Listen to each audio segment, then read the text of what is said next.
हिंदू धर्म में जैसे देवों की पूजा की जाती है, वैसे ही देवियों की भी पूजा की जाती है। जैसे देवों में सर्वश्रेष्ठ त्रिदेव परमपिता परमेश्वर ब्रह्मा, जगत पालन करता भगवान विष्णु और देवों के देव महादेव की पूजा होती है, उसी तरह देवियों में धन धान्य की देवी माता लक्ष्मी, विद्या व संगीत की देवी माता सरस्वती और आदिशक्ति माता पार्वती की भी पूजा होती है। कहा जाता है कि माँ काली माता पार्वती का ही एक स्वरूप है और माता पार्वती ने दुष्टों का संहार करने के लिए माँ काली का रूप धारण किया था। आखिर क्यों माता पार्वती को ये माँ काली का अवतार लेना पड़ा था? आखिर क्यों माँ काली के गले में नरमुंडों की माला, एक हाथ में कृपाल और दूसरे हाथ में दैत्यों के खून से भरा हुआ एक कटोरा होता है, जिससे माँ काली राक्षस का संहार कर उनके रक्त को पीसी है? तो आज हम जानेंगे आखिर क्यों माँ आदिशक्ति माता पार्वती को माँ काली का रूप धारण करना पड़ा और क्यों वह युद्ध भूमि में दैत्यों का खून पीने लगी।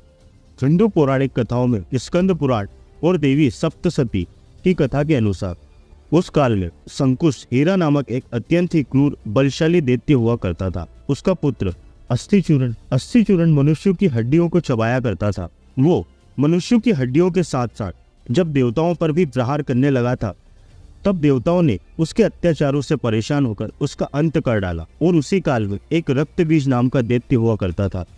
अस्थिचूरण के मरने की बात रक्तबीज को पता चली तो उसने भी देवताओं से अस्थिचूरण के वध का बदला लेने की सोची और उसने परमपिता ब्रह्मा जी की तपस्या 5 लाख वर्षों तक की।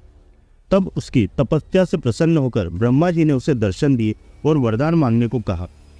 ब्रह्मा जी को देखते ही रक्तबीज ने उन्हें प्रणाम किया और कहा कि हे परमपिता, मुझे यह वरदान दीजिए कि मुझे कोई भी भगवान, देव, राक्षस, गंधर्व, पशु पक्षी कोई भी मुझे मार न सके और मेरे शरीर से जितनी भी बूंद गिरे उतनी ही बूंदों से मेरी ही तरह एक बलशाली पराक्रमी दैत्य का जन्म हो।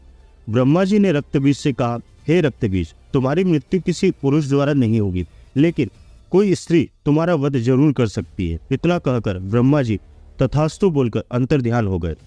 वरदान पाने के बाद रक्तबीज अपने अहंकार में आकर उसने मनुष्यों पर अत्याचार करना शुरू कर दिया और अपने वरदान के अहंकार में आकर उसने स्वर्गलोक पर भी आक्रमण कर दिया। रक्तबीज के आक्रमण से परेशान होकर देवताओं ने 10,000 वर्षों तक मनुष्यों की भांति रहे। उसके बाद इंद्रदेव ने ब्रह्मा जी के पास जाकर उनसे रक्तबीज को मारने के लिए कहा। तब ब्रह्मा जी ने कहा, मैं उसे नहीं मार सकता,